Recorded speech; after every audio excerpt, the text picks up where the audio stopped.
అందరికీ నమస్కారం అండి. ఈరోజు ఎంతో విశిష్టకరమైన శ్రీకృష్ణ భగవానుడి ఉడిపి దేవాలయం గురించి తెలుసుకుందాము. కలే కృష్ణం సాంగోపాంగం కృష్ణతత్వం అనంతం కృష్ణనామం పరమోత్కృష్టం కృష్ణ పూజ సకల కలి సంతాపతోషణం భవరోగాలకు దివ్య ఔషధం ముక్తి సోపాన మార్గం. కృష్ణ శబ్దానికి అపరిమితమైన ఆనంద స్వరూపుడని అర్థం. అందర్నీ ఆకర్షించే వాడు కనుక కృష్ణ అన్న పేరుని పొందాడు వాసుదేవుడు. కృష్ణనామ స్మరణతో సకల వ్యసనాలు తొలగిపోతాయని హరే రామ హరే కృష్ణ మంత్రం కలి సంతరో ఉపనిషత్తును బోధించిన అమోఘ మంత్రం. కలియుగంలో కృష్ణనామ స్మరణ శ్రేష్టమని శాస్త్రాలు చెబుతూ ఉన్నాయి. కృష్ణ అంటే చాలు పిల్లన గ్రోవి నెమలపించం గుర్తుకు వస్తాయి. పిల్లలకు అత్యంత ఇష్టమైన బాలకృష్ణుని ముగ్ధ మనోహరమ రూపం కనుల ముందు తేలాడుతుంది. ప్రేమతత్వాన్ని జ్ఞానబోధను ఏకకాలంలో చాటి చెప్పిన అవతారం శ్రీకృష్ణ అవతారం. చిటికెన వేలుతో గోవర్ధన పర్వతాన్ని ఎత్తి సంకల్ప బలంతో అన్నీ సుసాధ్యమవుతాయని చాటి చెప్పాడు. లీలా మానుష విగ్రహుడని కీర్తింపబడిన విశేష అవతారం శ్రీకృష్ణ అవతారం. శ్రీకృష్ణుడు నిర్మల భక్తికి వసువవుతాడని కుచేలుని కథ ద్వారా తెలుస్తూ ఉంది. ఇలా ఎందరో భక్తులు శ్రీకృష్ణ తత్వాన్ని కీర్తనలుగా, గేయాలుగా, కావ్యాలుగా రాసి తరించారు. మన భారతదేశంలో గల సుప్రసిద్ధ పుణ్యక్షేత్రాల్లో కర్ణాటక రాష్ట్రంలోని ఉడిపి ఒకటి. పరశురామ క్షేత్రంగా పురాణాలు పేర్కొనే పశ్చిమ సముద్ర తీరంలో వెలసిన ఈ క్షేత్రం అత్యంత విశిష్టమైనది, ఎంతో పవిత్రమైనది. ఈ క్షేత్రానికి గల పురాణ నామం రజిత పిఠాపురం. ఈ క్షేత్ర వివరాలు స్కాంద పురాణంలోని రజత పిఠాపుర మహత్యం అనే పేరుతో వర్ణించబడింది. మరొక పురాణ కథనం ప్రకారం చంద్రుడు తపస్సు చేసిన స్థలంగా ఈ క్షేత్రం ప్రసిద్ధి చెందింది. సంస్కృతంలో ఉడు అంటే నక్షత్రం అని అర్థం, వా అంటే పతి అని అర్థం. ఈ విధంగా నక్షత్రాలకు భర్త అయిన చంద్రుని పేరు మీదుగా ఉడుప అన్న నామధ్యాయాన్ని పొందిందని ఈ క్షేత్రం కాలక్రమంలో ఇది ఉడిపిగాను పిలువబడుతుంది. ఉడిపిలో ఉన్న కృష్ణ విగ్రహం విశ్వకర్మ చేత రుక్మిణీదేవి నిర్మింపజేసిందని పురాణ ఇతిహాసం ద్వారా తెలుస్తుంది. ద్వాపర యుగాంతంలో ద్వారకా నగరం సముద్రంలో మునిగిపోతున్నప్పుడు ఈ విగ్రహం కూడా సముద్ర గర్భంలో చేరిందని 800 ఏళ్ల క్రితం దైత్వ వేదాంత ప్రవక్తులైన శ్రీ మాధ్వాచార్యులకు ఓ సముద్ర వ్యాపారి ద్వారా దొరికింది. ద్వైత సిద్ధాంత ప్రతిపాద్యులు త్రిమాతాచార్యుల్లో ఒకరైన శ్రీ మాధ్వాచార్యుల వారి జననం, జీవితం ప్రసిద్ధ శ్రీ కృష్ణ క్షేత్రం కర్ణాటకలోని ఉడిపితో ముడిపడి ఉంటుంది. ఓ రోజు శ్రీ మాధ్యాచారుల వారు వేకువజామునే సముద్ర తీరానికి వెళ్లి స్నానం చేసి ప్రాతః సంధ్యాధికాలు ముగించుకొని ఆ తీరంలోనే కూర్చొని ద్వాదశ స్తోత్రం రచనను ప్రారంభించారు. తపోదీక్షతో ద్వాదశ స్తోత్ర రచన సాగుతూ ఉంది. ఆ రోజు పర్వదినం కావడంతో అనేక మంది ప్రజలు కూడా వచ్చి సముద్ర స్నానం చేశారు. శ్రీ మాధ్వాచార్యుల వారు నిరాటంకంగా ద్వాదశ స్తోత్రంలోని 5 అధ్యాయనాల రచనను పూర్తి చేసి 6వ అధ్యాయం ప్రారంభం కాబోతున్న సమయంలో ద్వారక నుంచి సరుకులు తీసుకువస్తున్న ఒక నౌక తీరం వెంట వెళ్తుండగా అకస్మాత్తుగా విపరీతంగా గాలులు ప్రారంభమయ్యాయి. ఆ గాలులకు సముద్ర కెరటాలు ఉవ్వెత్తున ఎగసిపడుతున్నాయి. నౌక ప్రమాదంలో చిక్కుకుంది. దాన్ని రక్షించుకోవడానికి అందులోని నావికులు చేస్తున్న ప్రయత్నాలు ఫలించలేదు. క్రమంగా నౌకలోని నీరు చేరడం ఆరంభమైంది. ఏ క్షణమైనా నౌక మునిగిపోవడానికి సిద్ధంగా ఉంది. నావికులందరూ భయాందోళనలకు గురైన సమయంలో చివరి ప్రయత్నంగా నౌకకు సంబంధించిన ముఖ్య వ్యాపారి ఒకతను తీరం వైపు చూస్తూ రక్షించే వారి కోసం ప్రార్థన చేయడం మొదలుపెట్టాడు. అంత దూరం నుంచి కూడా ఒడ్డున నిశ్చలంగా కూర్చున్న రచన చేసుకుంటున్న శ్రీ మాధ్వాచార్యుల వారు ఆ వ్యాపారికి స్పష్టంగా గోచరించారు. ఆయనను ఉద్దేశించి మరింత ఆర్తితో ప్రార్థించసాగాడు. ద్వాదశ స్తోత్ర రచనలో లీనమై ఉన్నప్పటికీ అంతటి హోరిగాలిలోనూ అంత దూరం నుంచి వ్యాపారి చేస్తున్న ప్రార్థన మాధ్యాచారుల చెవికి తాకింది. అప్రయత్నంగానే అటుకేసి తల తిప్పారు. జాలి కలిగింది. వెంటనే తన ఉపవస్త్రం ఒక కోసను పట్టుకొని గాలిలో నావకేసి విసిరి వెనక్కి తీసుకొచ్చారు. ఆ క్షణం వరకు సముద్రంలో మునిగిపోతుందని అనుకున్నటువంటి నౌక ఒక్కసారిగా స్తబ్దకు వచ్చింది. ఎవరో తాళ్లు పట్టి లాగినట్టు తీరానికి చేరి స్థిరంగా నిలిచింది. నావికులందరూ సురక్షితంగా ఒడ్డుకు చేరారు.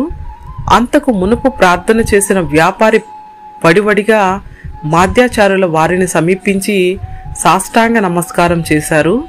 అనేక విధాలుగా స్తుతిస్తూ అనంతరం లేచి నిలబడి అంజలి ఘటించి, స్వామి, నా వద్ద అమూల్యమైన వస్తువులు అనేకం ఉన్నాయి. వాటిలో మీరు కోరుకున్నదేదైనా సరే ఇవ్వడానికి సిద్ధంగా ఉన్నాను. దయచేసి కాదనకండి అని అనేక విధాల ప్రాధేయపడ్డాడు. మాధ్యాచారులు చిరునవ్వు నవ్వి చివరికి అతని కోరికను మన్నించారు. అయితే నువ్వు నాకు బహుమతిగా ఇవ్వాలనుకుంటున్న అమూల్యమైన వస్తువు నీ నౌకలో ఉన్న 2 గోపీ చందనపు గెడ్డలు ఇవ్వగలవా అని అన్నాడు. వ్యాపారి ఆశ్చర్యపోయాడు. ఎందుకంటే గోపీ చందనం ద్వారకలో ఎక్కడ పడితే అక్కడ దొరికే మట్టి. పడవలో సరుకులు ఎక్కించేటప్పుడు దించేటప్పుడు బరువు సమతూకం తప్పిపోకుండా గోపీ చందనపు గడ్డల సహాయంతో నౌకలో సరుకును అటు ఇటు సర్దుతూ ఉంటారు. అలాంటి గోపీ చందనం మట్టి గడ్డలు ఈ మహానుభావుడు కోరడం ఆ వ్యాపారికి సుతారము నచ్చలేకపోయింది. ఎంత ప్రార్థించినప్పటికీ మాధ్యాచారులు వారు తాను కోరిన గోపీ చందనానికి మించి మరే బహుమతి తీసుకోవడానికి అంగీకరించలేదు. చివరికి ఆ వ్యాపారి స్వామి కోరిన ఆ గోపీ చందనం గడ్డలను ఇవ్వడానికి సిద్ధపడి అవే కోరడంలోని పరమార్థం ఏమిటో, ఆ మట్టిగడ్డల మహిమేమిటి, విశేషమేమిటని తెలపమని ప్రార్థించాడు. స్వామి మళ్ళీ చిరునవ్వు నవ్వి, నువ్వే చూడు అంటూ ఆ గడ్డలను అందరూ చూస్తుండగానే నీటితో కడిగించారు. ఆ సమయంలో అక్కడ ఓ అద్భుతం జరిగింది. ఒక గడ్డ నుంచి బలరాముని విగ్రహం, రెండవ దాని నుంచి శ్రీకృష్ణుని విగ్రహం బయటపడ్డాయి. అక్కడున్న వారందరూ సంభ్రమాశ్చర్యాలతో మునిగిపోయారు. శ్రీకృష్ణ విగ్రహ దర్శనం జరిగిన వెంటనే మాధ్వాచార్యులు ద్వాదశ సూత్రంలోని 6వ అధ్యాయంలో దశావతారాన్ని వర్ణించారు. బలరాముని విగ్రహం అక్కడే ప్రతిష్ఠించి శ్రీకృష్ణుని విగ్రహం తీసుకుని ఉడిపికి ప్రయాణమయ్యారు. శ్రీకృష్ణ ప్రాప్తి తర్వాత ద్వాదశ సూత్రాన్ని పరిసమాప్తి చేశారు. అందుకే ద్వాదశ సూత్రం అత్యంత పవిత్రమైనదని చెప్తారు. అమృత రూపమైనటువంటి శ్రీకృష్ణుని ఆగమనానికి కారణమైంది. అది విషాహర సూత్రంగా కూడా ప్రసిద్ధి చెందింది. శ్రీకృష్ణుని విగ్రహ రహస్యం వాస్తవానికి శ్రీకృష్ణుని విగ్రహం సామాన్యమైనది కాదని దేవకీదేవి, కృష్ణ, నీ బాల్యలీలలు చూసే భాగ్యం యశోదగా కలిగినట్లు నాకు కలగలేదు. వాటి గురించి విని విని ఎప్పటికైనా చూడాలని నా మనసు ఉవ్విల్లూరుతుంది. చూపించువా కృష్ణ అని ప్రార్థించినప్పుడు కృష్ణుడు ఆమె కోరికను మన్నించి మరుక్షణంలోనే శైశవ దశలో శ్రీకృష్ణుడిగా మారిపోయాడు. తప్పటడుగులు వేస్తూ నడిచాడు. దేవకీదేవి ఒడిలో కూర్చున్నాడు. కేరింతలు కొడుతూ కుండ పగలు కొట్టి వెన్న తిన్నాడు. ఒంటి నిండా రాసుకున్నాడు. పామును తాడులాగా పట్టుకొని మజ్జిగ చిలికాడు. నృత్యం చేసి మరీ ముఖ్యంగా తనతో పాటు అన్న బలరాముని కూడా చూపించాడు. ఆ చేష్టలను చూసి దేవకీదేవి పరవశించి మైమరిచిపోగా ఇదంతా గమనిస్తున్న రుక్మిణి శైశవ రూపాన్ని ప్రపంచమంతా చూసి తరించాలని భావించింది. విశ్వకర్మను పిలిపించి ఆయా రూపాల్లో శైశవ కృష్ణుని బలరామున విగ్రహాలను చేయించింది. ముందుగా తానే సకల వైభవాలతో విగ్రహాలను స్వయంగా పూజించింది. కృష్ణావతారం ముగిసిన తర్వాత కొంతకాలానికి ద్వారకా సముద్రంలో మునిగిపోయే సమయం ఆసన్నమైంది. దూరదృష్టితో అర్జునుడు ఆ విగ్రహాలను తీసుకెళ్లి ఒక ప్రదేశంలో ప్రతిష్ఠించి దానికి రుక్మిణీ వనం అని నామకరణం చేశాడు. కాలక్రమంలో ఆ వనం యావత్తు గోపీచందనం మట్టితో కలిసి కనుమరుగైపోయింది. నావికులు తమ నౌకల్లో సమతూకాన్ని పాటించడం కోసం గోపీచందనం గడ్డల్ని మోసుకెళ్లే అలవాటు ప్రకారం కాకతాయీకంగా ఈ విగ్రహాలున్న గోపీచందనం గడ్డల్ని కూడా నౌకలోకి చేర్చారు. వాటి విలువ తెలియకుండానే వాటిని తీసుకెళ్లే భాగ్యం ఆ వ్యాపారికి లభించింది. ఆ విగ్రహం ఆ నౌకలో వస్తుందని మాధ్వాచార్యులు వారి దివ్య దృష్టి ముందే తెలుసు. శ్రీకృష్ణుని ప్రతిమను మాధ్వాచార్యులు తమ శిష్యుల చేత మాధవ సరోవరంలో ప్రక్షాళన చేయించారు. తర్వాత తానే స్వయంగా అభిషేకించారు. ఈ అభిషేకానికి మునుపు 4 శిష్యులు సునాయాసంగా ఎత్తిన ఆ విగ్రహం మాధ్వాచార్యులు వారి అభిషేకించిన తర్వాత 30 మంది కలిసినా ఎత్తడం సాధ్యం కాలేదు. ఎందుకంటే మాధ్వాచార్యుల అభిషేకంతో ఆ విగ్రహంలో శ్రీకృష్ణుని దివ్యశక్తి పరిపూర్ణంగా ఏర్పడిందని చెబుతారు. ఈ విగ్రహమే నేడు శ్రీకృష్ణ మందిరంలోని అర్చామూర్తిగా పూజలందుకుంటుంది. ఒక చేత కవ్వాన్ని, మరో చేత కవ్వపు త్రాడును పట్టుకుని బాలకృష్ణుని రూపాన్ని భక్తులు ఉడిపి కృష్ణ మందిరంలో దర్శిస్తారు. సంసారం అనే సాగరాన్ని మదించి మోక్షమనే వెన్నను అందిస్తానని చెప్పడమే ఈ ప్రతిమ భంగిమలోని అంతరార్థం. ఇక్కడ స్వామివారిని 9 రంధ్రాలు ఉన్న కిటికీ నుంచి దర్శించాలి. దీనినే నవగ్రహ కిండి అని పిలుస్తారు.